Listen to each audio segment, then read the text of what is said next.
NTR trust భవన్లో తెదేపా నేత సోమిరెడ్డి చంద్రమోహన్ రెడ్డి మాట్లాడుతున్నారు. ప్రత్యక్ష ప్రసారం ద్వారా చూద్దాం. You are unfit to be a political party president. ఒక డెమోక్రసీలో ఒక రాజకీయ పార్టీ నాయకుడు అతి పెద్ద అవినీతి దోపిడీ కేసులో, ఏదో మీ వ్యాపారంలో జరిగిన తప్పులు కాదు, ఇది ప్రభుత్వంలో తండ్రిని అడ్డం పెట్టుకుని ఒక ముఖ్యమంత్రి కొడుకుగా వ్యవస్థలను సర్వనాశనం చేసి 11 కేసులో సిబిఐ కేసుల్లో మొదటి ముద్దాయి ఉన్న వ్యక్తిని నువ్వు రాజకీయ నాయకుడిగా, రాజకీయ పార్టీకి అధ్యక్షుడిగా కొనసాగుతుంటావు. ఓకే, నీ పక్కన చాలా సీనియర్స్ నమ్ముకొని వచ్చారు. ఏమైపోయింది నీ పార్టీలో? ఈరోజు వాళ్ళందరినీ పక్కన పెట్టి సీనియర్ మోస్ట్ నాయకులు, నంబర్ 1 నాయకుల్ని పక్కన పెట్టుకొని పక్కన పెట్టేసి మాట్లాడితే A1 జగన్మోహన్ రెడ్డి, లేకపోతే A2 విజయసాయి రెడ్డి. అంటే అక్యూజులు తప్ప ఇంకెవరు మీకు పనికిరారా? రాజకీయ నాయకులు ఎవరు పనికిరారా? అందుకనే కొనతాల రామకృష్ణ గారు ఏం చెప్పారు? అయ్యా ఆయన మాట్లాడేది, ఆయన నవ్వేది మొత్తం ఆర్టిఫిషియల్ అని చెప్పాడు. దాడి వీరభద్రరావు ఏం చెప్పాడు? అదే చెప్పాడు.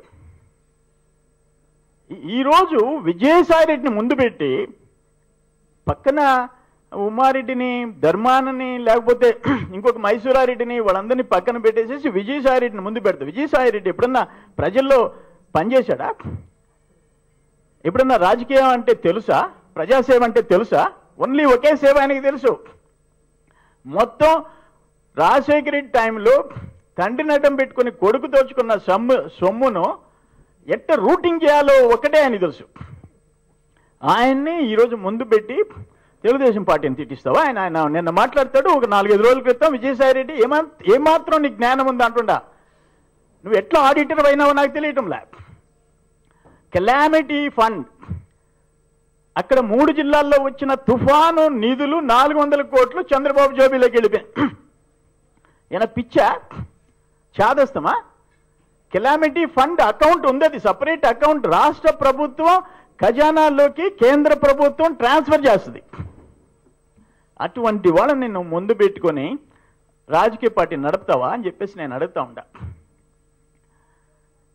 ఈరోజు మేము చాలా క్లియర్గా పొదుపు లక్ష్మి మహిళ, డాక్రా మహిళలకి మొత్తం ఎన్ని లక్షల గ్రూపులు ఉన్నాయో దాదాపు 80 లక్షల మంది మహిళలకి వాళ్ళందరికీ కూడా వాళ్ళ అకౌంట్లలో 10,000 లెక్కనేసేదానికి తీవ్రమైన కృషి చేస్తున్నారు.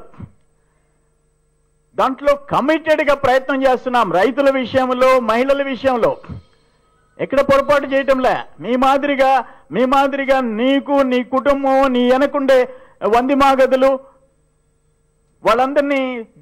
వాళ్ళందరికీ ప్రయోజనాల కోసం రాష్ట్రాన్ని తాకట్టు పెట్టలే. అందుకని ఈ రోజున్న పరిస్థితుల్లో ఎవరైనా సరే, ఏ మానవత్వం ఉండే వ్యక్తి అయినా ఆంధ్రప్రదేశ్, కష్టాల్లో ఉన్న ఆంధ్రప్రదేశ్కి ఏ విధంగా మాట సాయం అన్నా చేస్తామనే ఆలోచన ప్రతి వ్యక్తికి ఉంది. ఈరోజు రైతులు, మేము జన్మభూమి కార్యక్రమం జరిపాం. ఎక్కడ పెన్షన్ల విషయంలో దాదాపు సంవత్సరానికి 5,500 కోట్ల రూపాయలు బడ్జెట్ అవుతా ఉంది. 200 రూపాయలు, 1000 రూపాయలు చేశాం. కాంగ్రెస్ టైంలో సెలెక్ట్ చేసినారు. ఎవరో కొద్ది మంది ఇనెలిజిబుల్ తప్ప ఎవరిని కక్ష సాధింపుతో ఎవరిని తీసేసిలే. వాళ్ళందరికీ 1000 రూపాయలు, 1,500 ఇస్తున్నాం. జన్మభూమి కార్యక్రమంలో రాష్ట్ర వ్యాప్తంగా రైతులు, మహిళలు ప్లస్ పెన్షనర్స్ అందరూ పూర్తి సహాయ సహకారాలు మాకు ఇచ్చినారు. సీమాంధ్రని నిన్ను ఎందుకు గెలిపించలేదు? జగన్మోహన్ రెడ్డిని ఎందుకు గెలిపించలేదు?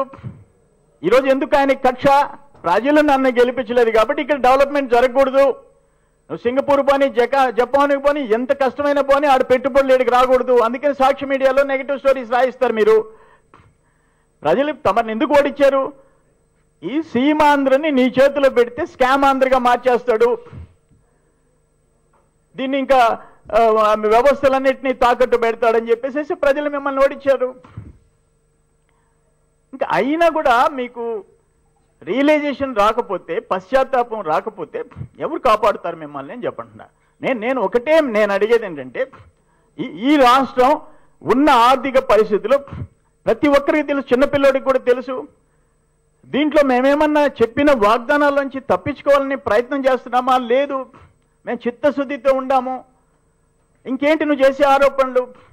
నీ పార్టీలో ఉండేవాళ్లే ఈరోజు అయోమయ పరిస్థితుల్లో పార్టీని కొనసాగేది ఎట్లని డోలాయమానంలో ఉండరు.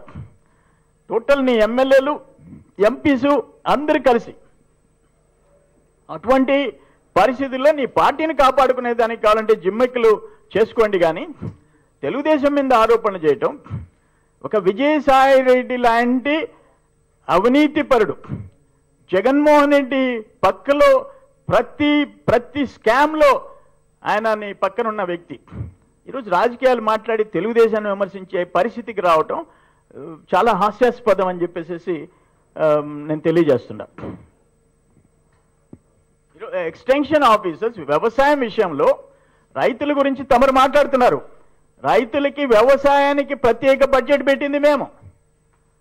వ్యవసాయానికి సంబంధించిన ఎక్స్టెన్షన్ ఆఫీసర్స్ అందరినీ మీరు మీ మాదిరిగా ఆదర్శ రైతులు అని చెప్పేసి కాంగ్రెస్ కార్యకర్తలను పెట్టుకోలే. ఎక్స్టెన్షన్ ఆఫీసర్స్ని పెట్టి వాళ్ళకి కావాల్సిన సాంకేతిక పరిజ్ఞానం, శాస్త్రీయ పరిజ్ఞానం పెంచేదానికోసం ప్రయత్నం చేస్తున్నాం. రైతుల భవిష్యత్తు గురించి ఫస్ట్ ప్రయారిటీ చంద్రబాబు నాయుడు గారికి అని చెప్పేసి ప్రజలందరికీ అర్థమవుతాం.